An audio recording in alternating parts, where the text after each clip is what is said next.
RCB cup గెలిచిందో మా ఇంట్లో అందరూ ఆర్సీబీ ఫ్యాన్సే. అసలు మ్యాచ్ చూస్తున్నంతసేపు ఒకటే టెన్షను. ఇంకా నైట్ 12 అయ్యేసరికి గెలిచింది అని తెలిసిన తర్వాత ఆ హ్యాపీనెస్ వేరే. ఇంకా మా ఆనందానికే హద్దులు లేవు. ఈ హ్యాపీనెస్లో మేముంటే బయట పిల్లలందరూ కలిసి పెద్ద పెద్దగా కేకలు తోలుతూ ఉన్నారు. ఏంటని బయటకు వచ్చి చూసేసరికి పిల్లలు పెద్దలు అందరూ కలిసి బయట సెలబ్రేషన్ చేసుకుంటున్నారు. ఆర్సీబీ గెలిచినందుకు కేక్ కట్ చేసుకొని టపాసులు కాలుస్తూ ఫుల్ ఎంజాయ్ చేశారు. ఎన్నో ఏళ్ళ తర్వాత మొత్తానికైతే ఆర్సీబీ సాధించిందనమాట. ఇంకా ఈ విషయాన్ని పక్కన పెడితే నిన్న ఇడ్లీ పిండి దోశ పిండి 2 వేసి పెట్టాను కదా. ఇంకా ఈరోజు అయితే ఇడ్లీ వేస్తానని చెప్తే మా పిల్లలు అయితే దోశ కావాలన్నారు.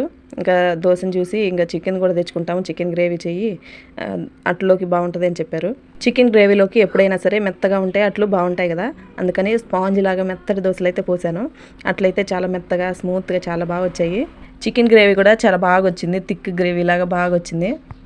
దోశలు కూడా చాలా మెత్తగా వచ్చాయి. పిండి ఇడ్లీ పిండి కానీ దోశ పిండి కానీ అంత బాగా పులిసాయి. రేపటి వీడియోలో ఇడ్లీ పెడతాను, అవి ఎంత స్మూత్గా ఎంత బాగా వస్తాయో చూపిస్తాను. నా వీడియో నచ్చితే లైక్ చేసి కామెంట్ చేయండి.